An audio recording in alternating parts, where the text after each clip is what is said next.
یعنی یہ جو ان کا سوال ہے کہ جس سے کہ آپ کتاب لے آئیں، تو یہ ذالکہ کا اشارہ ان کے سوال کی طرف ہے کہ ان کا یہ جو سوال ہے اس سے بھی بڑا مطالبہ انہوں نے موسیٰ علیہ السلام سے کیا تھا. ٹھیک ہے، تو جو اس میں تفضیل کہتے ہیں. یہ جو وزن ہے نا اکبر اصغر، یہ وزن اس میں تفضیل کہتے ہیں. یعنی فضیلت کیا ہوتی ہے؟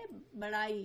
یعنی یہ ایسا وزن ہے جس میں عام ترجمہ نہیں ہوتا بلکہ کمپیریزن ہوتا ہے، کمپیریٹیو ہوتا ہے. تو اس میں اب اس کے دو استعمال ہیں. ایک تو دو چیزوں کے درمیان مقابلہ ہو تو اس سے بڑا، یا تمام چیزوں سے بڑا. تو یہاں پر من اگر آ گیا تو پھر دو چیزوں سے. تو اکبرہ زیادہ بڑا، من سے ذالکہ اس سے بھی زیادہ بڑا، یعنی کہ ان کے اس سوال سے بھی زیادہ بڑا مطالبہ انہوں نے موسیٰ علیہ السلام سے کیا تھا. کیا کیا تھا؟ فقالو، انہوں نے کہا تھا ارنا. ارنا، یہ ارے فعل امر ہے. ٹھیک ہے، راء سے. راء کا مطلب ہوتا ہے دیکھنا. اری مینس دکھا. نا مینس، نا کا مطلب آپ کو آتا ہوگا. ارینا، دکھا ہم کو. اللہ کو، یا اللہ. تو یہاں پر اللہ فاعل ہے یا مفعول ہے؟ لفظ جلالہ اللہ. یہاں پر یہ کیا ہے؟ لفظ جلالہ کی یہاں پر کس طرح استعمال ہوا ہے؟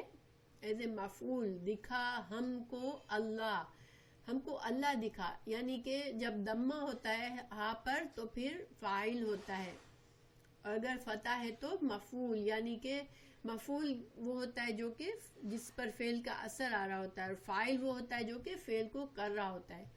تو ارنا اللہ، دکھا ہم کو اللہ. جہرتن، جہر کہتے ہیں سامنے، کھلم کھلا ہمارے سامنے دکھا ہم کو، واضح طور پر ہمیں دکھا. جیسے جہری نماز ہوتی ہے اور سری نماز اس کے مقابلے میں ہوتی ہے. تو ہمیں اللہ کا دیدار کراؤ، ہمیں اللہ ہمارے سامنے آئے جب ہم بات مانیں گے. تو اللہ کو ہمیں دکھا جہرتن، واضح طور پر. تو یہ والا ہم پڑھ چکے ہیں سورہ بقرہ میں کہ کیا ہوا تھا کہ حضرت موسیٰ علیہ السلام سے 70 آدمیوں کو چنا تھا. اللہ تعالیٰ کی ملاقات کے لیے گئے تھے وہاں پر. پھر ان آدمیوں کو کوہ طور کے دامن میں چھوڑ کے آپ حضرت موسیٰ علیہ السلام سے اللہ تعالیٰ نے کلام کیا تھا. تو انہوں نے حضرت موسیٰ سے کیا کہا تھا کہ ہم بھی جب تک اللہ کو نہیں دیکھیں گے ہم آپ کی بات نہیں مانیں گے کہ آپ نے اللہ سے کلام کیا ہے. تو اس پر جو ہے اللہ تعالیٰ کا بہت غضب ہوا تھا. اور یہ ہم نے پڑھا تھا کہ فَأَخَذَتْهُمْ، تو پکڑ لیا ان کو. اخذا پکڑنا، پس اس کے نتیجے میں. ٹھیک ہے، ان کے اس حرکت کے نتیجے میں، اس مطالبے کے نتیجے میں ان کو پکڑ لیا تھا. کس نے؟ الصاعقہ، صاعقہ نے. صاعقہ کی جو ترجمہ ہے، صاعقہ جو ہوتی ہے وہ جو فضا میں سخت آواز جو آتی ہے، بہت دھماکہ سا ہوتا ہے، اس کو صاعقہ کہتے ہیں. اور اس صاعقہ میں کبھی کبھی آگ بھی ہوتی ہے، جیسے بہت زیادہ بجلی جو گرتی ہے وہ صاعقہ ہوتی ہے. تو اس کو قرآن میں آگ کے معنی میں بھی استعمال کیا ہے، عذاب کے معنی میں بھی، اور موت کے معنی میں بھی استعمال کیا ہے. تو ان کے اوپر ان کو پکڑ لیا صاعقہ، ایک بجلی نے. بِظُلْمِهِمْ، یہاں بی کا مطلب کیا ہوتا ہے؟ ساتھ، مگر یہاں پر سبب ہے. ٹھیک ہے، تو با کے کئی ترجمے ہو سکتے ہیں. تو یہاں پر با جو ہے سبب بتا رہا ہے کہ ان کو کیوں پکڑا، کیا سبب تھا اس بجلی نے ان کو کیوں پکڑا. بِظُلْمِهِمْ، ان کا ظلم کی وجہ سے. اور ان کا ظلم کیا تھا کہ اللہ کے سامنے اتنی گستاخی کی کہ ہم اللہ پر یقین جب کریں گے جب ہم اللہ کو سامنے دیکھ لیں. تو یہ ایک بندے کے لیے اتنی بڑی جسارت کرنا، یہ بہت ہی زیادہ ان کا بہت بڑا گناہ تھا کہ ان کو فوراً بجلی نے پکڑ لیا. ان کے اس گستاخی کی سبب. ثم پھر اللہ تعالیٰ نے یہاں پر ایک ان کی بات بتائی، لیکن چونکہ یہ میں نے بتایا کہ یہ بہت غصے کا اس میں عالم ہے، اس میں بہت زیادہ جیسے غضب ہے ان آیات میں. اللہ تعالیٰ بہت غضبناک ہے اللہ کا انداز، بیکاز انہوں نے جو سوال کیا آپ صلی اللہ علیہ وسلم سے بہت زیادہ گستاخی والا سوال تھا. ان کو پتا تھا، ساری نشانیاں معلوم تھی ان کو رسول اللہ صلی اللہ علیہ وسلم کی، ان کو معلوم تھا یہ اللہ کے رسول ہے، پھر بھی انہوں نے تکبر میں اور آپ کو نیچا دکھانے کے لیے اور آپ کو لاجواب کرنے کے لیے یا آپ کا مذاق اڑانے کے لیے اس طرح کا مطالبہ کیا. یہ بہت بڑا ان کی طرف سے بہت زیادہ بڑا گناہ تھا. تو اللہ تعالیٰ نے اتنا غضب ہے کہ ابھی تو ایک بات پوری نہیں ہوئی اور اللہ نے دوسری شروع کر دی. ایک گناہ ان کا بڑا بتایا ان کے باپ دادا کا، پھر دوسرا ثم اتخذتم العجل، پھر کیا کیا تم نے؟ بنا لیا، اتخذوا بنا لیا العجلہ. اللہ نے، آپ کو پتہ ہے یہ واقعہ کیا ہوا تھا؟ حضرت موسیٰ علیہ السلام جب یہ تمام 70 لوگ بجلی سے مر گئے تو سورہ اعراف میں اس کے بارے میں وضاحت ہے. حضرت موسیٰ علیہ السلام بہت پریشان ہوئے تھے اور انہوں نے اللہ تعالیٰ سے بہت دعائیں کی تھی کہ یا اللہ تو جو ہے ان لوگوں کی وجہ سے، ان کچھ بیوقوفوں کی وجہ سے تو سارے لوگوں کو ختم کر دے گا. تو اللہ سے بہت زیادہ دعائیں مانگی تھی حضرت موسیٰ علیہ السلام نے، تو ان کو پھر اللہ تعالیٰ نے زندہ کر دیا تھا دوبارہ. یہ سورہ اعراف میں بھی اس کی تفصیلات ہیں اور آپ نے سورہ بقرہ میں بھی پڑھی ہے، کسی کو یاد ہوں گی شاید انشاءاللہ، کہ یہ ایک بار یہ ہوا پھر اللہ تعالیٰ نے ان کو دوبارہ زندہ کر دیا تھا. تو پھر بھی اس کے بعد پھر کیا کیا کہ بنا لیا بچڑا. پھر بھی یہ نہیں کہ ان کو پھر بھی سنبھل جائے. پھر حضرت موسیٰ علیہ السلام جب تورات لینے کے لیے گئے تو پھر انہوں نے بچڑا بنا لیا. اور یہ بھی ہم نے پڑھا ہوا ہے کہ کیا ہوا تھا کہ ایک سامری نام کا آدمی تھا، اس نے ان کے زیورات لیے اور اس کو پگھلا کر اس سے ایک بچڑا بنا دیا، اور اس بچڑے میں somehow کچھ آواز سی آتی تھی. تو پھر ان کو کہہ دیا کہ یہ تمہارا معبود ہے، تو انہوں نے اس کی پوجا شروع کر دی تھی. کچھ لوگوں کے علاوہ باقی لوگ اس میں گمراہی میں پڑ گئے تھے. اور پھر حضرت موسیٰ علیہ السلام حضرت ہارون علیہ السلام کو انچارج بنا کر گئے تھے. تو حضرت موسیٰ علیہ السلام بہت ناراض ہوئے حضرت ہارون علیہ السلام پر کہ تم نے یہ کیا کیا، میری قوم کو روکا، تم نے قوم کو روکا نہیں اتنا بڑا گناہ کرنے سے.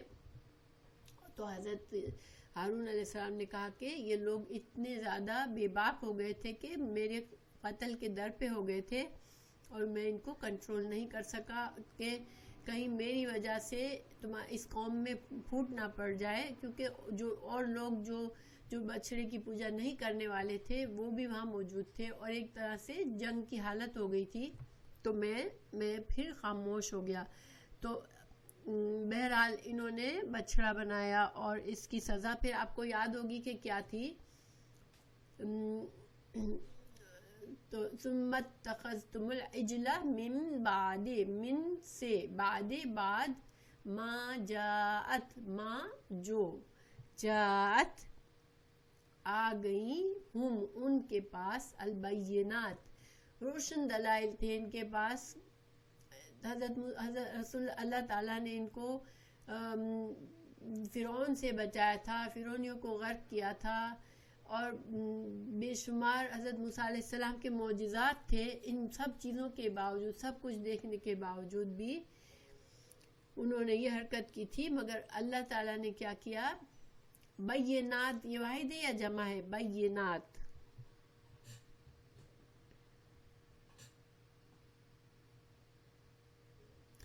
جمع ہے. بینتن اس کی واحد ہے، نون پر فتح لگا کر تا کو گول کرنے سے واحد بنے گی. فعفونا، پس عفونا ہم نے معاف کر دیا. عفو عفو ایسا معاف کرنا ہوتا ہے کہ انسان بالکل کسی کو ایسے معاف کر دو کہ تانا بھی نہ دو، کچھ نہ کرو. تو اللہ تعالیٰ نے پھر سے درگزر کر دیا ان کو. اور آپ کو پتہ ہے کہ ان کی سزا ملی تھی ان کو، جو ایک دوسرے کو قتل کرنے کے لیے کہا گیا تھا، مرتد کی جو سزا ہوتی ہے.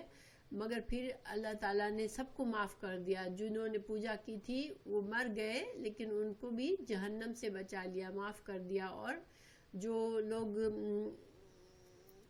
لوگوں نے نہیں کی تھی ان کو بھی معاف کر دیا. اللہ تعالیٰ نے ان کو معاف کیا. فونا ان ذالک، اس اتنے بڑے بہت بڑے گناہ سے بھی، شرک کے گناہ سے بھی اللہ تعالیٰ نے انہیں معاف کر دیا. اور اللہ تعالیٰ آگے فرما رہے وَآتَيْنَا، اور دی ہم نے موسیٰ علیہ السلام کو سلطان کہتے ہیں دلائل، واضح دلائل، روشن جو معجزات تھے حضرت موسیٰ علیہ السلام کے پاس، مبیناً کھلی واضح دلائل. حضرت موسیٰ علیہ السلام کے پاس ایک تو معجزات تھے جو بہت ہی زیادہ واضح تھے کہ یہ نبی ہیں، اور اس کے علاوہ حضرت موسیٰ علیہ السلام کی شخصیت اللہ نے ایسی بنائی تھی کہ ان کا بڑا رعب اور دبدبا تھا. آپ کو پتہ ہے کہ اللہ تعالیٰ نے ان کی پرورش کیسے کرائی تھی نا. ان کو فرعون کے محل میں ان کی پرورش ہوئی تھی، تو ایک شاہانہ انداز میں ان کی پرورش ہوئی تھی. تو ان کے اندر ایک رعب اور دبدبا تھا. حالانکہ حضرت ہارون علیہ السلام اس قوم کو نہیں سنبھال سکے تھے، وہ بالکل باہر نکل گئے، اپنے آپے سے باہر ہو گئے. لیکن جب موسیٰ علیہ السلام آئے تختیہ لے کر، جب اللہ تعالیٰ نے ان کو تورات دی، حضرت موسیٰ علیہ السلام تختیہ لے کر آئے، تو انہوں نے قوم کے حالت دیکھ کر غصے سے تختیہ ان کے ہاتھ سے گر گئی، اور قوم نے پھر ان کو احساس ہوا.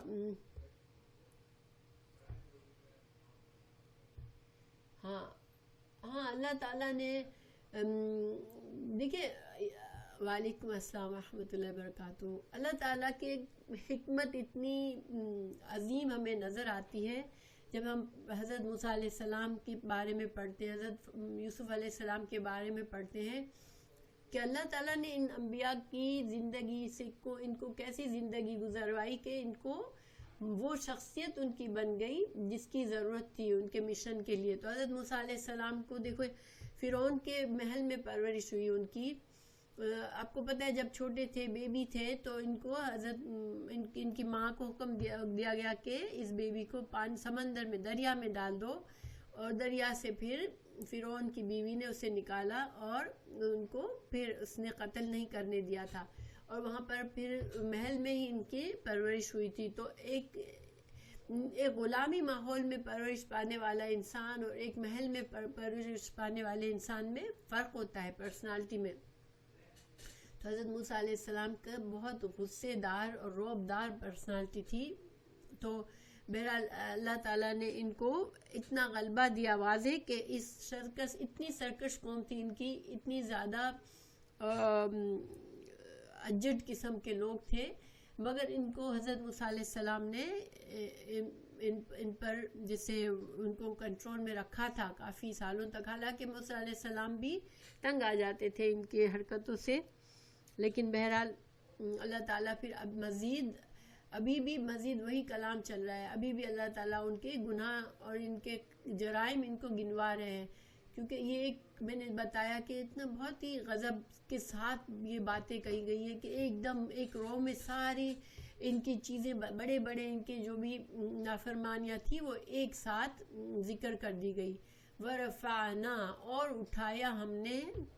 رفع کا مطلب ہوتا ہے بلند کرنا، اور یہ بلندی جو ہے وہ رتبے کی بلندی کے لیے بھی یہ لفظ استعمال ہوتا ہے، اور کسی چیز کو مادی طور پر بلند کرنے کے لیے بھی استعمال ہوتا ہے، درجات کی بلندی میں استعمال ہوتا ہے، ناموری اور شہرت کے لیے، سب چیزوں کے لیے رفع کا لفظ استعمال ہوتا ہے. تو ہم نے اٹھایا ان پر، یعنی کہ مادی طور پر اٹھایا، پورے پہاڑ کو بلند کیا، فوقہم، ان کے اوپر، تور کے پہاڑ کو اٹھایا، بمیثاقہم، یہاں بھی با کس چیز کا ہو سکتا ہے؟ آپ مجھے بتائیں با کا ترجمہ یہاں کیا ہونا چاہیے؟ یہاں با سبب کا ہے یا با ساتھ کا ہے؟ سبب کا ہے، ماشاءاللہ.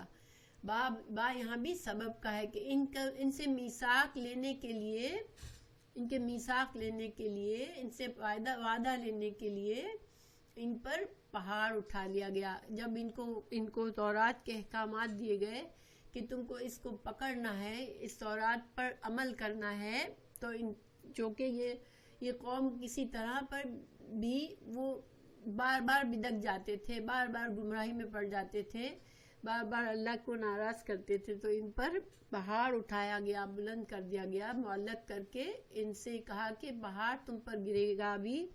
ان کو لگا کہ یہ پہاڑ ہم پر گرنے والا ہے، اور ان سے کہا گیا کہ تم وعدہ کرتے ہو کہ تم کرو گے. تو انہوں نے وعدہ کیا تھا کہ ہاں وہ تورات پر عمل کریں گے، اللہ کے دین پر چلیں گے. تو اللہ تعالیٰ بتا رہے ہیں کہ ان پر ہم نے پہاڑ بلند کر کے ان سے وعدہ لیا. وَقُلْنَا لَهُمْ، اور ہم نے پھر ایک دوسرا جرم بتا دیا گیا. یہاں پر دیکھیں ہمیں محسوس ہوتا ہے کہ اتنی روانی کے ساتھ اللہ تعالیٰ ایک کے بعد ایک ان کے جرائم بتا رہے ہیں. اب بتایا وَقُلْنَا، اور کہا ہم نے، لہم، اب یہ دوسرا واقعہ ہے کہ ہم نے ان سے کہا ادخلوا، داخل ہو جاؤ، البابا، دروازے میں، سجدن، سجدہ کرتے ہوئے اس دروازے میں داخل ہو جاؤ. اور یہ کب ہوا تھا؟ جب حضرت موسیٰ علیہ السلام کا انتقال ہو گیا، اور حضرت یوشع بن نون جو تھے وہ ان کو اپنی قیادت میں بیت المقدس، اس کے بارے میں علماء کے کچھ اختلافات ہیں کہ یہ کون سی شہر کا دروازہ تھا. تو اس میں جو ہے زیادہ واضح رائے جو ہے وہ کیا ہے کہ بیت المقدس میں ان کو داخل کرنے، کیونکہ سورہ مائدہ کی آیت 21 ہے، یا قوم ادخلوا الارض المقدسۃ التی کتب اللہ لکم، اے میری قوم اس مقدس زمین پر داخل ہو جاؤ جو اللہ نے تمہارے لیے لکھ رکھی ہے. وعلیکم السلام ورحمۃ اللہ.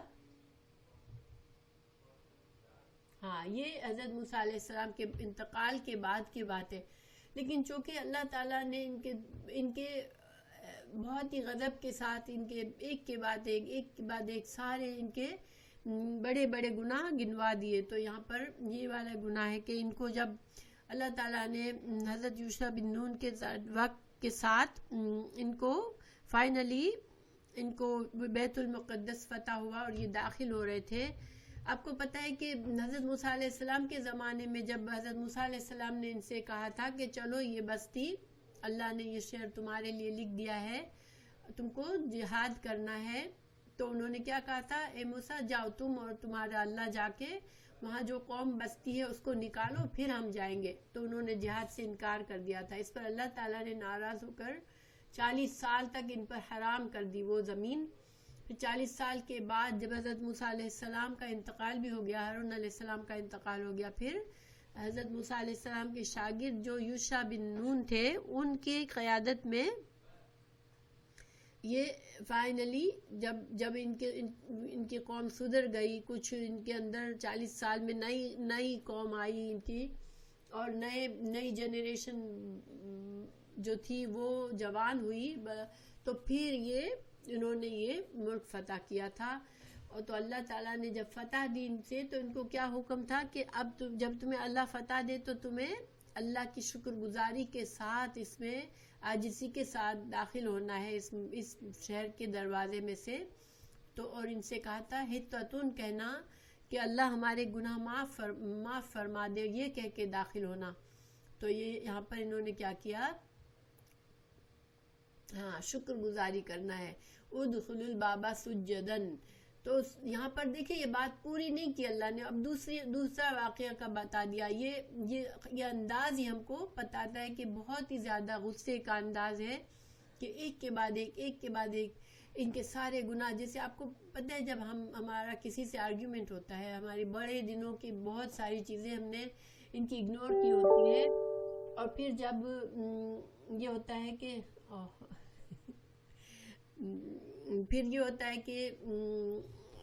ایک سیکنڈ کوئی اسکائپ پہ آنے کی کوشش کر رہے ہیں اسٹوڈنٹس بھی گڑبڑ کر جاتے ہیں سارے.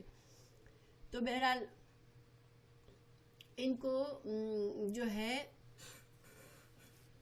اللہ تعالیٰ نے جیسے اب کوئی غصہ بہت دنوں کی بہت سی چیزیں ہم نے کسی کی نظر انداز کی ہوتی ہے اور جب لاسٹ ایک بات ایسی ہو جاتی ہے کہ اب ہمیں لگتا ہے کہ نہیں اس کو اب اس کے جرائم بتانے ہیں تو پھر ہم کیا کرتے ہیں ایک دم سے سارے ایک سانس میں ساری بات بتا جاتے ہیں کہ تم نے یہ کیا تم نے یہ کیا تم نے یہ کیا. تو یہ انداز ہے یہاں پر کہ اللہ تعالیٰ ایک چھوٹی چھوٹی سی بات کر کے پوری بات بھی نہیں ہوتی اور دوسرا واقعہ شروع کر دیتے ہیں کہ تم نے یہ بھی کیا تم نے یہ بھی کیا. تو یہاں پر بتایا گیا کہ تم سے کہا گیا تھا کہ تم داخل ہونا سجدہ کرتے ہوئے. اور یہ واقعہ کیا تھا آپ کو پتہ ہے کہ ان سے کہا تھا حتتن کہنا تو انہوں نے حتتن کے بجائے ہنتتن کہا تھا. حتتن کا معنی ہے اللہ ہمیں معاف فرما دے اور ہنتتن کا معنی ہے کہ بالی میں گیہوں یعنی کہ وہ ایک طرح سے مذاق اڑا رہے تھے بہت ہی زیادہ مذاقیہ انداز میں. اور ان سے کہا تھا کہ تم سجدہ کرتے ہوئے داخل ہونا تو یہ زمین پر اپنے کولوں کو گھسیٹتے ہوئے داخل ہوئے تھے. اور یہ جو ان کو حکم تھا یہ مسلمانوں کے ساتھ بھی جب رسول اللہ صلی اللہ علیہ وسلم نے مکہ فتح ہوا تو آپ صلی اللہ علیہ وسلم کو کیا حکم دیا گیا تھا اذا جاء نصر اللہ من فتح. یہ سورہ نصر جو ہے اس سے ہمیں پتہ چلتا ہے کہ اللہ تعالیٰ نے فرمایا تھا کہ جب فوج در فوج لوگ اسلام میں داخل ہوں تو آپ سے کیا کیا گیا تھا کہ فسبح بربک حمدک واستغفر اللہ سے استغفار کرنا اور سجدہ کرنا. تو جب مکہ فتح ہوا تو آپ صلی اللہ علیہ وسلم کیسے داخل ہوئے تھے کہ سواری پر آپ کا سر بالکل جیسے سجدے کی طرح اونٹ کی گردن تک آپ نے اپنا سر جھکا دیا تھا اور آپ داخل ہوئے تھے. اور مکہ میں داخل ہو کر 8 رکعت آپ نے نماز بھی پڑھی تھی. تو مطلب ایک عام حکم بھی دیکھیں کہ مسلمان کو پتہ ہونا چاہیے کہ جب اللہ تعالیٰ کوئی کامیابی دیتے ہیں کسی بیماری سے نجات ملی کوئی تکلیف دور ہو گئی کوئی مشکل ہٹ گئی تو ایک مسلمان جو ہے وہ اس کے دل میں شکر گزاری ہونی چاہیے فوراً اور اللہ سے اور استغفار کرنا چاہیے. ٹھیک ہے. تو بہرحال انہوں نے اس میں بھی نہیں بات مانی. پھر اللہ تعالیٰ نے ان پر ایک طاعون کی بیماری اتاری تھی رجزن ایک عذاب کے طور پر ان کے اوپر طاعون کی بیماری اتاری تھی. ایک حدیث ہے رسول اللہ صلی اللہ علیہ وسلم نے فرمایا کہ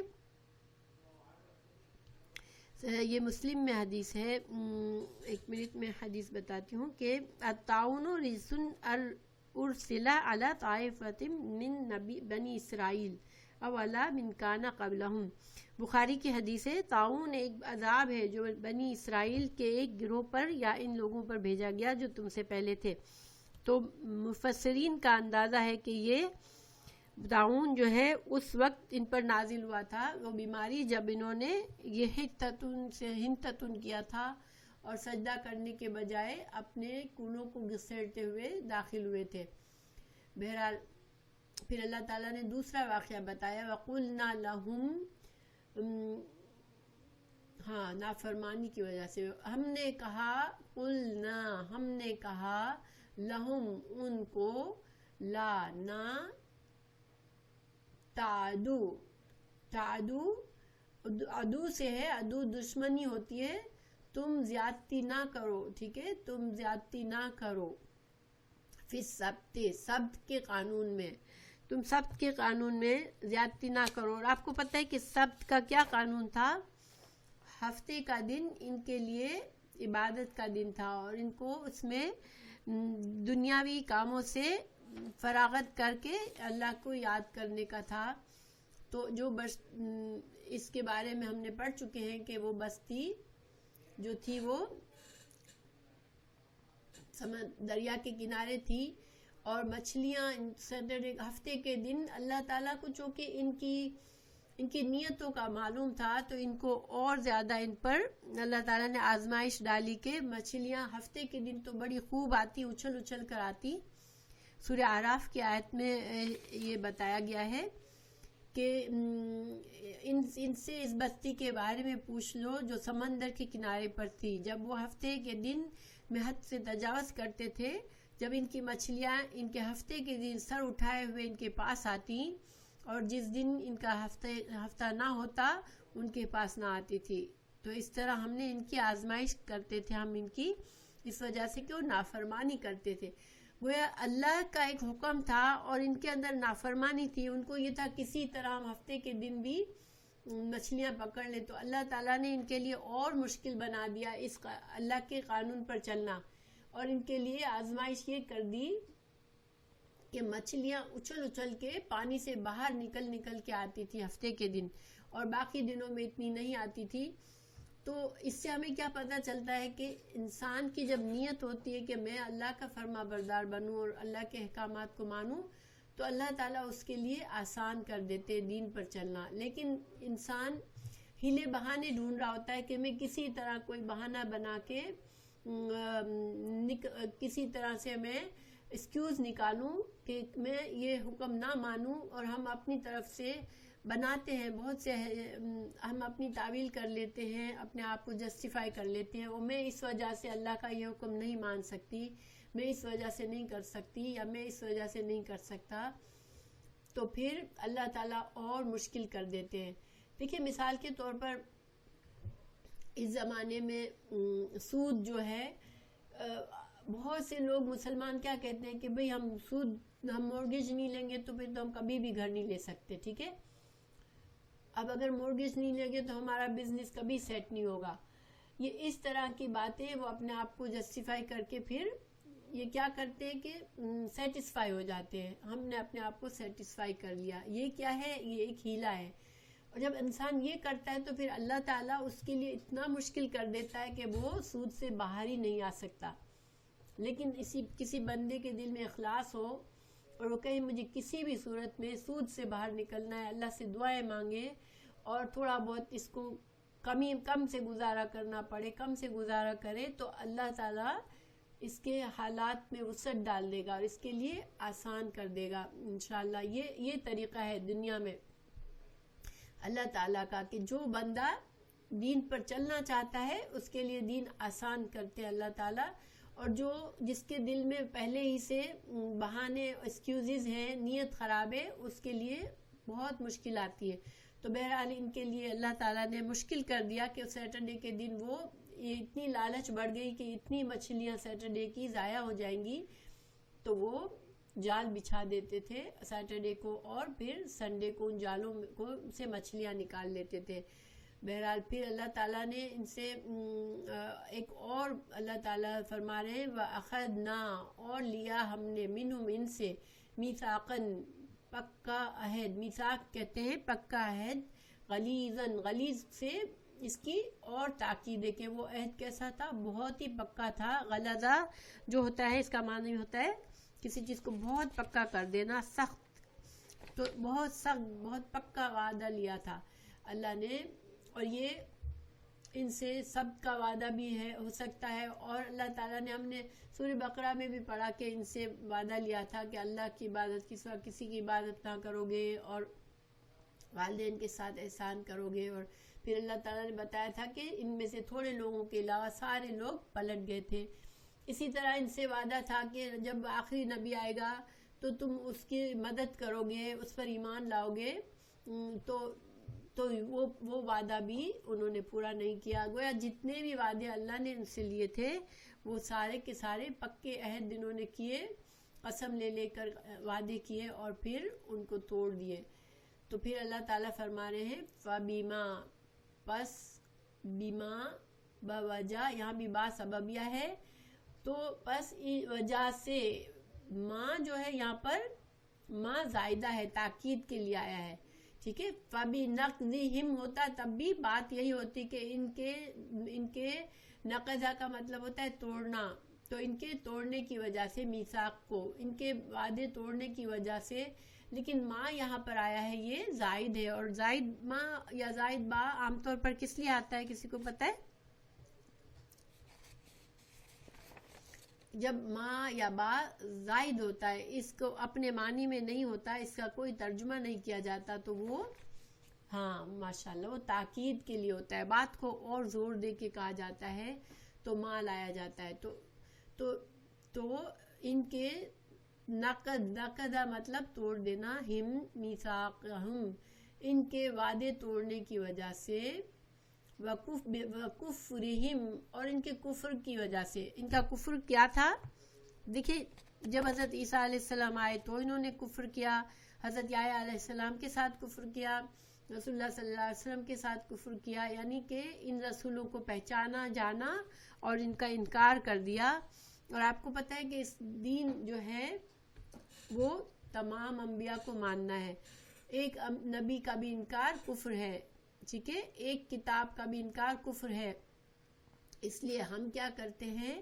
آمنا باللہ و ملائکتہ و رسلہ و کتبہ، تو ہم تمام کتابوں پر، تمام رسولوں پر، تمام اس کے فرشتوں پر ہم ایمان لاتے ہیں. مگر انہوں نے یہ کام نہیں کیا، انہوں نے کفر کیا. ان کے کفر کی وجہ سے بھی آیات اللہ کی آیات کے ساتھ، وقتلہم اور ان کا قتل کرنا، الانبیاء انبیاء کو. انہوں نے حضرت یحییٰ علیہ السلام کو بھی قتل کروایا تھا، حضرت عیسیٰ علیہ السلام کو بھی قتل کی سازش کی تھی، اور اس کے علاوہ بھی حضرت زکریا کو بھی قتل کیا تھا. یعنی کہ ان کو جب بھی کوئی نبی روکتا، ان کو اللہ کے دین کی طرف بلاتا، ان کی پر تنقید کرتا، تو وہ اس کو نہ قتل کر دیتے. ظاہری بات ہے انبیاء تو صرف ان کی خیر خواہی کے لیے آتے تھے، مگر وہ ان کو قتل کر دیتے بغیر حق، نہ حق قتل کر دیتے تھے.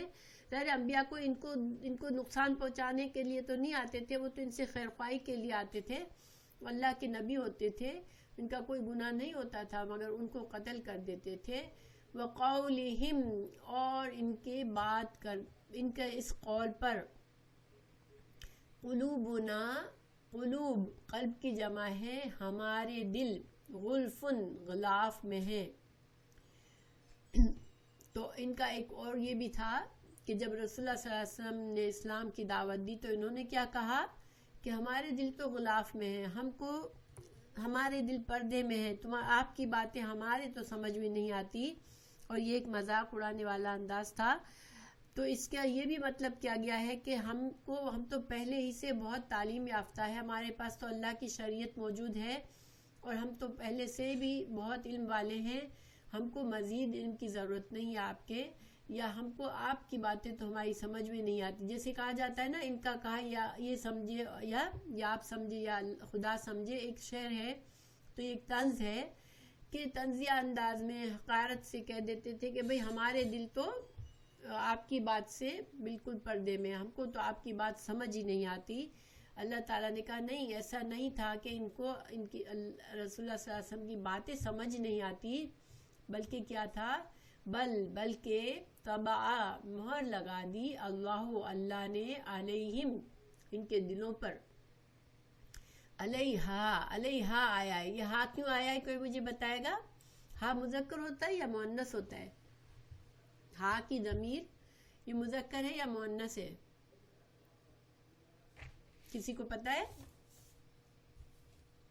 ماشاءاللہ یہ نہیں، مذکر نہیں ہے، مؤنث ہے.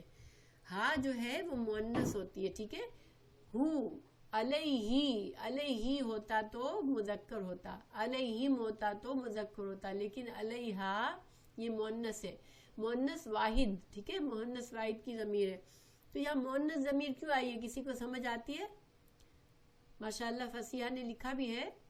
دیکھیں یہ ان پر، ان کے قلوب پر، میں نے آپ کو بتایا تھا کہ جب جمع مکسر ہوتی ہے، ایک تو جمع سالم ہوتی ہے، جیسے مسلمینہ، یا نون یا واو نون لگا کے جو جمع بناتے ہیں اس کو جمع سالم کہتے ہیں. ایک جمع ایسی ہوتی ہے کہ قلب کی جمع قلوب. اب قلب کی جو الفاظ کی ترتیب تھی وہ اس میں بدل گئی، قلوب بیچ میں واو آ گیا. تو جب ایسی جمع بنتی ہے جس میں واحد کا جو اصل لفظ ہوتا ہے وہ ٹوٹ جاتا ہے، تو اس کو جمع مکسر یعنی ٹوٹی ہوئی جمع کہتے ہیں، ٹھیک ہے. تو جب ٹوٹی ہوئی جمع یعنی جمع مکسر ہوتی ہے تو عربی کا قانون کیا ہے کہ وہ مذکر بھی ہو تو اس کے لیے ضمیر مؤنث واحد کی آتی ہے. ٹھیک ہے. تو علیہا مینس ان کے دلوں پر. صحیح ہے. یہ بات کوئی زیادہ مشکل تو نہیں تھی. ہاں بالکل. تمام جمع مکسر جو ہوتی ہے عربی زبان میں وہ مؤنث واحد کی طرح اس کی ضمیر لائی جاتی ہے. ٹھیک ہے. یہ ایک بس ایڈیشنل چیز ہے. اسی چھوٹی چھوٹی باتیں آپ کو میں بتاتی ہوں, سمجھ میں آئے تو ٹھیک ہے, ورنہ کوئی بات نہیں, پریشانی کی بات نہیں ہے. مگر انسان اگر غور کرے تو سوچے یہاں پر یہ مؤنث کی ضمیر کہاں سے آ گئی. تو یہاں پر مؤنث کی ضمیر قلوب کی وجہ سے آئی ہے. اوکے. بل طبع اللہ علیہا, اللہ نے ان کے دلوں پر مہر لگا دی. بکفرہم, یہاں با کس وجہ سے ہے؟ با کا ترجمہ کیا ہے؟ یہاں با ساتھ ہوگا یا باب کس لیے ہے یہاں پر؟ با سبب کے لیے. ان کے کفر کی سبب سے, ان کے کفر کی وجہ سے ہم نے ان کے دلوں پر مہر لگائی. اور یہ مہر اللہ کی طرف سے مہر لگانا کیا ہوتا ہے کہ لعنت کر دی اللہ نے, اللہ کی رحمت سے اب یہ دور ہو گئے, اب ان کے دل سیاہ ہو گئے ہیں, اب ان کے دلوں پر ہدایت اثر نہیں کرے گی. کوئی بھی نشانی دیکھیں گے تو یہ ایمان نہیں لائیں گے.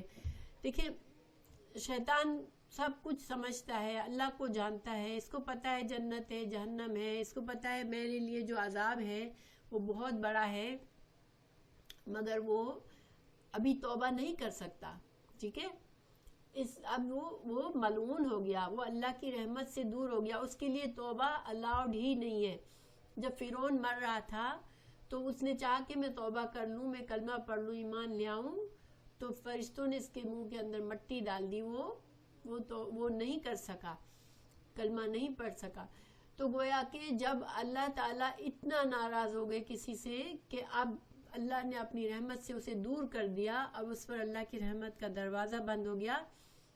اب وہ ڈے لائٹ کی طرح واضح دلائل بھی دیکھ لے, سب کچھ سامنے دیکھ لے, پھر بھی وہ توبہ نہیں کر سکتا اور ایمان نہیں لا سکتا.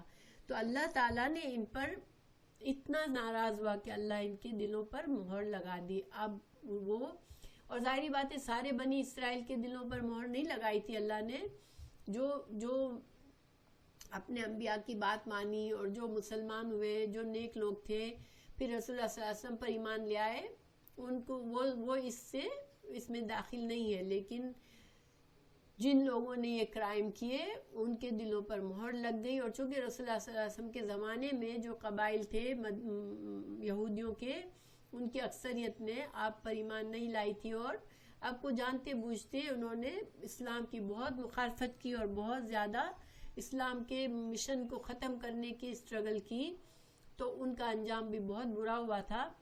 تو اللہ تعالیٰ نے یہاں پر بتایا کہ یہ نہیں ہے کہ آپ کی باتیں ان کو سمجھ نہیں آتی, یہ نہیں کہ ان کے دل پردے میں ہے, بلکہ ان کے دلوں پر تو اللہ نے مہر لگا دی ہے.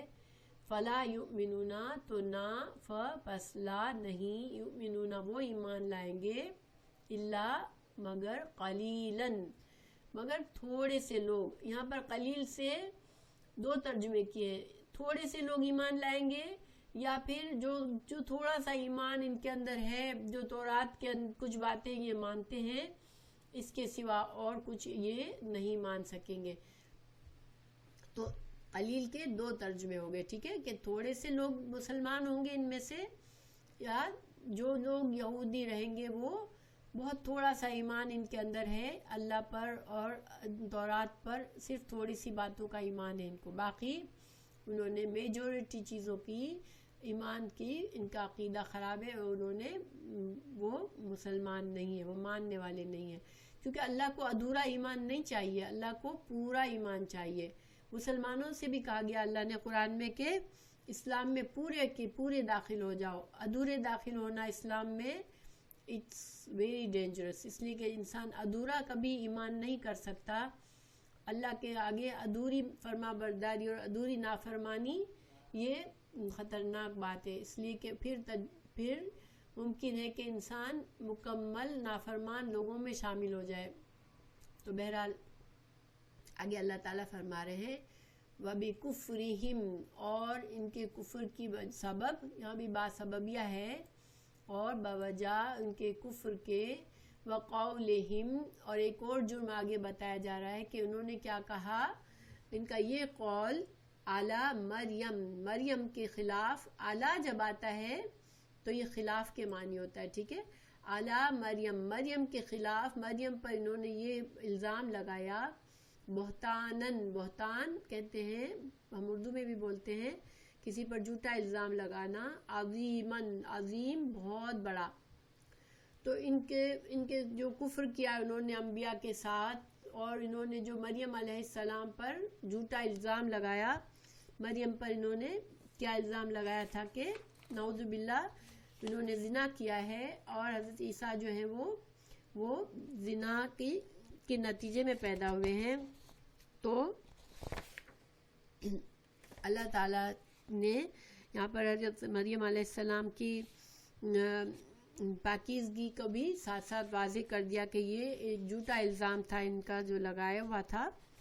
تو انہوں نے، اور وہ جانتے تھے، یہ نہیں کہ وہ نہیں جانتے تھے، حضرت مریم علیہ السلام کو بھی جانتے تھے، ان کو حضرت عیسیٰ علیہ السلام نے بیبی سے تھے، جب چھوٹے بچے تھے، دودھ پیتے بچے کو اللہ نے زبان دی تھی، اور انہوں نے ان سے بات کی تھی کہ میں اللہ کا نبی ہوں۔ تو یہ معجزات انہوں نے دیکھے تھے، حضرت عیسیٰ علیہ السلام کے معجزات دیکھے تھے، مگر انہوں نے پھر بھی کیوں الزام لگائے جھوٹے کہ حضرت عیسیٰ علیہ السلام ان کے پول کھول رہے تھے، ان کے گناہ ان کو بتا رہے تھے، اور وہ اس وقت اتنے بگڑ چکے تھے کہ ان کو اپنی طریقے سے رہنا تھا۔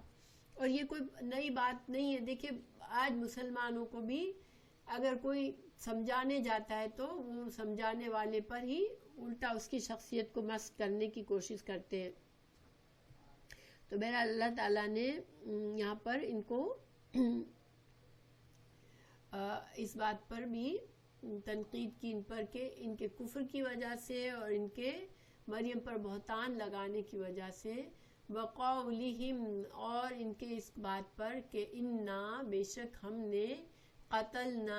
نے قتل کیا ہے مسیح کو، عیسیٰ علیہ السلام کو، ابن مریم جو کہ مریم کے بیٹے ہیں، رسول اللہ کے رسول تھے۔ اب دیکھیں یہاں پر اللہ تعالیٰ نے اس میں ایک تو یہ بات بتائی ہمیں کہ وہ بڑے فخر سے کہتے تھے کہ ہم نے حضرت عیسیٰ علیہ السلام کو قتل کیا ہے، ٹھیک ہے، قتل کروایا ہے، اور یہ قتل انہوں نے کیسے کروایا تھا ابھی اس کی تفصیل پڑھتے ہیں ہم انشاءاللہ۔ لیکن اللہ تعالیٰ نے یہاں پہلی بات عیسیٰ علیہ السلام کے نام کے ساتھ ابن مریم کا کہنا، اسی طرح اللہ تعالیٰ نے، دیکھیے قرآن میں کسی نبی کو اس کے باپ کے نام کے ساتھ نہیں بتایا، تو یہاں تو عیسیٰ علیہ السلام کو ان کی ماں کے نام کے ساتھ، تو یہ واضح کرنا تھا کہ یوزلی نسب تو باپ سے ہوتا ہے نا، تو یہاں ابن مریم کہہ کر واضح کر دیا اللہ نے کہ حضرت عیسیٰ علیہ السلام کے باپ نہیں تھے۔ اور پھر دوسری بات، رسول اللہ کے رسول تھے، تو اللہ تعالیٰ نے ان کے ایک طرح سے، اب یہ رسول اللہ کے اوپر 3 اقوال ہیں، کچھ نے کہا کہ یہ خود اس طرح بولتے تھے یہودی کہ ہم نے تو جو اپنے آپ کو رسول، اللہ کا رسول بتاتا تھا عیسیٰ، ہم نے اس کو قتل کر دیا، یا پھر وہ تنزیہ طور پر کہتے تھے کہ ہاں رسول کو قتل کر دیا ہم نے، یعنی مذاق اڑاتے تھے۔ تو یا پھر تیسرا قول یہ ہے کہ اللہ تعالیٰ کا قول ہے یہ کہ اللہ کا جو رسول تھے، اللہ کے رسول تھے ابن مریم، ان کو انہوں نے قتل کے دعوے کیے۔ تو بہرحال وہ سمجھتے تھے کہ حضرت عیسیٰ علیہ السلام کو ہم نے قتل کیا ہے۔ اللہ تعالیٰ فرما رہے وما، اور نہیں، وہ یہاں پر حالیہ ہے، ٹھیک ہے، اصل حال یہ ہے، اصل حقیقت یہ ہے۔ واو جو ہے اور کے معنی میں بھی ہوتا ہے، واو حال بتانے کے لیے بھی آتا ہے کہ اصل حال یہ ہے، اور واو قسم کے لیے بھی آتا ہے، ٹھیک ہے، 3 معنوں میں آتا ہے، یہاں پر واو حال کے لیے آیا ہے۔ تو اصل حال یہ ہے، ماں نہیں، قتلوہ انہوں نے اس کو قتل کیا، وما اور نہیں، صلبوہ انہوں نے اس کو صلیب پر چڑھایا، ولیکن لیکن شبہ ڈال دیا گیا، شبہ اردو میں بھی شبہ کہتے ہیں نا، شبہ یعنی شک کو ڈال دیا، شبہ ڈال دیا، لہم ان کے لیے۔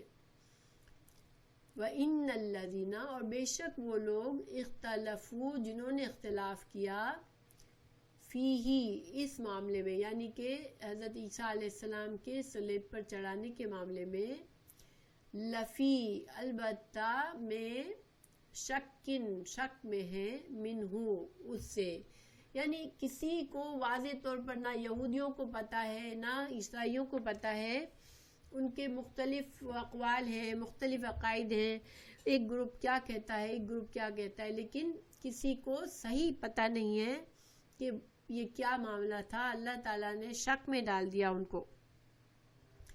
ما لہم نہیں ان کے لیے بھی اس کا، من سے علم اصل علم کسی کو نہیں ہے، نہ یہود کو نہ نصارہ۔ یہ ساری باتیں ان کی حضرت عیسیٰ علیہ السلام کی صلیب پر چڑھانے کے بارے میں جتنی باتیں ہیں ساری بس اختلافات ہیں، اندازے ہیں، اللہ مگر اتباع پیروی کرنا، ظن آپ کو پتہ ہے، ظن میں نے سکھایا تھا آپ کو کہ ظن کیا ہوتا ہے۔ ظن یہ ہوتا ہے کہ انسان کچھ علامات دیکھے اور ایک اندازہ لگا لے، ٹھیک ہے۔ اب وہ علامات اگر بہت واضح اور سالڈ ہوتی ہے تو ظن کا ترجمہ قرآن میں کیا کیا گیا؟ یقین، ٹھیک ہے، یقین۔ لیکن اگر یہ علامات جو ہیں وہ سالڈ دلائل نہیں ہوتے تو پھر ظن کیا ہوتا ہے؟ ایک اندازہ ہوتا ہے، ایک گمان ہوتا ہے، ٹھیک ہے۔ تو یعنی کہ ظن کے دو معنی میں استعمال ہوا ہے قرآن میں، ظن یقین کے بارے میں اور ظن گمان کے بارے میں۔ تو قرآن اور حدیث کے علم پر جو ہمارا اندازہ ہوتا ہے، جیسے مثال کے طور پر جنت ہم نے نہیں دیکھی، جہنم ہم نے نہیں دیکھی، ہم نے ایون رسول اللہ صلی اللہ علیہ وسلم کو بھی اپنی آنکھوں سے نہیں دیکھا، لیکن ہمارا یہ ساری باتیں ہم نے علامات دیکھی، قرآن میں آیات پڑھی، لیکن ہمارا پھر یہ اندازہ ہی ہے نا کہ یہ سب چیزیں ہیں، مگر یہ اندازہ کن چیزوں پر ہے؟ ٹھوس دلائل پر، قرآن اور حدیث کے دلائل پر ہے۔ اس لیے ہمیں یقین ہے کہ جنت بھی ہے، جہنم بھی ہے، آپ رسول اللہ صلی اللہ علیہ وسلم بھی آئے تھے، قرآن اللہ کی کتاب ہے۔ تو یہ اندازوں پر کیا ہے؟ یہ ہمارا سارا علم اندازوں کا ہے، ہم نے یہ علم ہم نے اپنی آنکھوں سے نہیں دیکھا، لیکن پھر بھی یہ ظن ہے، لیکن یہ ظن کون سا ظن ہے؟ یقین ہے۔ تو یہ قرآن میں ایسے ظن کو یقین کا ترجمہ کیا گیا، لیکن جس ظن میں اندازے ہیں، صرف باتیں سنی سنائی باتوں پر جو حصہ کیا ہوا ہے، پھر وہ ظن کون سا ہے؟ وہ صرف گمان ہے، وہ خیالات ہیں، خام خیالی ہے صرف۔ تو اللہ تعالیٰ فرما رہے ہیں کہ ان کو کوئی ٹھوس علم نہیں ہے، کوئی یقین نہیں ہے ان کو، مگر صرف ایک اندازے ہیں، سارے ان کے گمان ہیں، مگر حقیقت کیا ہے؟ اللہ تعالیٰ یہاں بتا رہے ہیں وما، اور نہیں، حقیقت کیا ہے؟ حال، اصل حال کیا ہے؟ نہیں، قتلوہ، اس کو قتل کیا، یعنی حضرت عیسیٰ علیہ السلام کو بے شک انہوں نے نہیں قتل کیا، یقیناً، یقینی طور پر انہوں نے، یہ پکی بات ہے کہ انہوں نے قتل نہیں کیا، صلیب پر نہیں چڑھایا، بلکہ کیا ہوا تھا؟ رفعہ، بلند کر دیا۔ رفع کا ترجمہ میں نے بتایا تھا کہ کسی کو مادی طور پر جسم کے ساتھ بلند کرنا، کسی کا مرتبہ بلند کرنا، کسی کے کو عزت اور شرف دینا، تو یہاں پر رفع جسم اور جان کے ساتھ بلند کیا ہو اس کو، اللہ نے، الیہ اپنی طرف، وکانا اور ہے، اللہ عزیز کہتے ہیں زبردست، حکیم حکمت والا۔ تو یہاں پر دیکھیں اللہ کی یہ جو صفات یہاں آئی ہے، اس کا یہ بھی ایک اشارہ ہے کہ اللہ کی بڑی بڑی دو صفات آئی ہیں کہ اللہ زبردست ہے، یعنی کہ اللہ زبردست ہے، اللہ یہ کر سکتا ہے کہ حضرت عیسیٰ علیہ السلام کو زندہ ہی آسمان پر چڑھا دیا۔ یہ اللہ کے اندر یہ اللہ تعالیٰ یہ صلاحیت ہے، اللہ تعالیٰ کی یہ قدرت ہے۔ پھر حکیمن، کہ یہ اللہ کا حکیمانہ فیصلہ تھا، اللہ تعالیٰ کے پاس حکمت ہے کہ وہ کس طرح سے یہ کر سکتا تھا۔ تو گویا یہاں پر انکار کر دیا کہ حضرت عیسیٰ علیہ السلام کو جو ہے سولی نہیں چڑھایا گیا۔ حضرت عیسیٰ علیہ السلام کا میں نے یہ جو تفسیر ابن کثیر ہے اس سے میں نے تھوڑا سا آپ کے لیے یہاں پر پرنٹ کیا ہے، یہ فائل بھی آپ کو بھیج دوں گی، میں پڑھ دیتی ہوں۔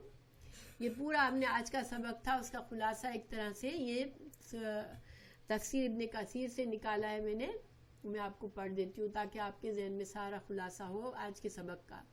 تو اہل خطاب قاتلان انبیاء عیسیٰ علیہ السلام کی روداد اور مراحل قیامت، آیت 55 سے 56 تک۔ اہل کتاب کے ان گناہوں کا بیان ہو رہا ہے جن کی وجہ سے وہ اللہ کی رحمتوں سے دور ڈال دیے گئے اور ملعون اور جلاوطن کر دیے گئے۔ اولاً تو ان کی عہد شکنی یہ تھی جو وعدے اللہ نے سے انہوں نے کیے اس پر قائم نہ رہے۔ دوسرے اللہ کی آیتوں یعنی حجت اور دلائل اور نبیوں کے معجزوں سے انکار کیا اور کفر کیا۔ تیسری، بے وجہ ناحق انبیاء کرام کا قتل کیا۔ ان کے رسولوں کی ایک بڑی جماعت ان کے ہاتھوں قتل ہوئی۔ چوتھی، ان کا یہ خیال اور یہ قول کہ ہمارے دل غلافوں میں ہے یعنی پردے میں ہے، جیسے مشرکین نے کہا تھا کہ قلوبنا فی اکنۃ مما تدعون، یعنی کہ مشرکون نے بھی یہ بات کہی تھی رسول اللہ صلی اللہ علیہ وسلم سے کہ اے نبی تیری دعوت سے ہمارے دل کے پردے میں ہے، ہم کو تمہاری بات سمجھ نہیں آ رہی، اور یہ بھی ایک مذاق اڑانے کا انداز تھا۔ تو اب دیکھیں اگر مشرکین تو ان کے پاس تو اللہ کی کتاب کا علم نہیں تھا، اگر انہوں نے کہا تو یہ تھوڑا کم گناہ تھا، لیکن بنی اسرائیل جو اللہ کی چنی ہوئی امت تھی، جن کے پاس انبیاء آئے، جن کے پاس اللہ کی کتابیں تھی، جن کو سارا علم تھا، انہوں نے بھی یہ بات کہی تو یہ بہت بڑا جرم تھا۔ بہرحال اللہ تعالیٰ سے نے یہاں پر تو ان کے اس قول کا مطلب یہ کہ ہمارے دل علم کے ظروف ہے، یعنی کہ ہمارے پاس آلریڈی بہت علم ہے، ہمارے پاس، ہم تو اہل شریعت ہیں، ہم کو آپ کی ضرورت نہیں ہے، مزید علم کی ضرورت نہیں ہے۔ اور یہ آج کے مسلمان بھی بہت سے بظاہر مذہبی ہوتے ہیں، لیکن ان کو جو دین سکھا ہوا ہوتا ہے وہ باقاعدہ نہیں سکھا ہوا ہوتا، قرآن اور حدیث کے ڈائریکٹ علم نہیں سکھا ہوتا۔ اب ان سے اگر آپ کہیں جا کے کہ آپ کا یہ بات صحیح نہیں ہے، آپ یہ دینی طریقے سے کچھ کام کرتے ہیں، آپ سمجھتے ہیں دین ہے مگر یہ دین نہیں ہے، تو وہ آپ سے کیا کہیں گے؟ بھئی ہم دین جانتے ہیں، آپ ہم کو نصیحت مت کرو۔ تو یہی انداز ہے یہاں پر، وہ علم اور عرفان سے پور ہے۔ پھر سورہ بقرہ میں بھی اس کی مثالیں مل چکی ہیں۔ اللہ تعالیٰ نے ان کے قول کی تردید کرتا ہے اور یوں کہتا ہے، یوں نہیں کہ بلکہ ان پر اللہ نے مہر لگا دی ہے کیونکہ یہ کفر میں پختہ ہو چکے ہیں۔ بس پہلی تفسیر کی بنا پر یہ مطلب ہوا کہ وہ عذر کرتے تھے کہ ہمارے دل بوجہ ان پر غلاف ہونے کے نبی کی باتوں کو یاد نہیں کر سکتے، تو انہیں جواب دیا گیا کہ ایسا نہیں، بلکہ تمہارے کفر کی وجہ سے تمہارے دل مسخ ہو گئے ہیں۔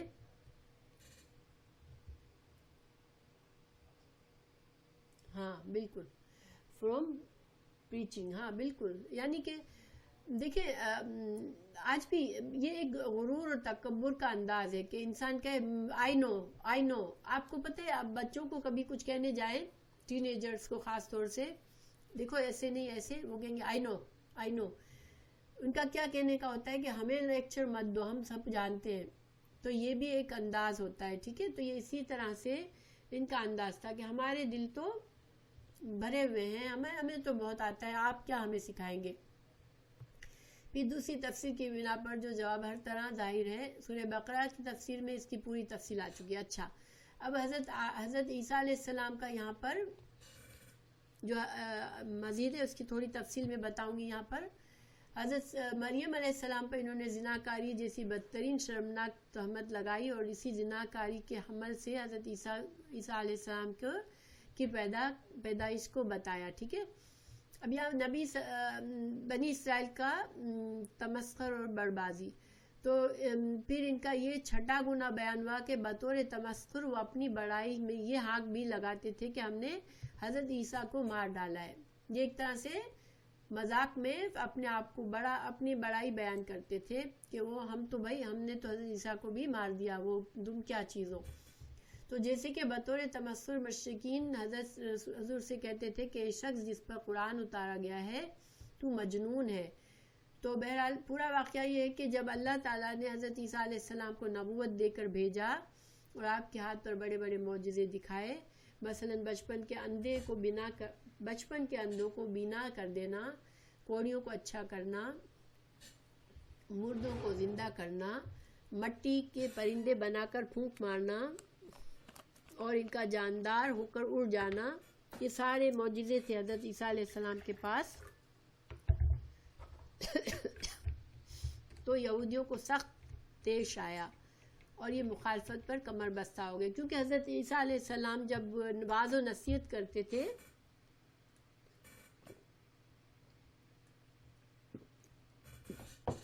تو ان کے جو ربائی نے جھوٹی باتیں لوگوں کو بتائی ہوئی تھی ان کا پردہ چاک ہو جاتا تھا اور یہ ان کے لیے برداشت نہیں ہو رہا تھا.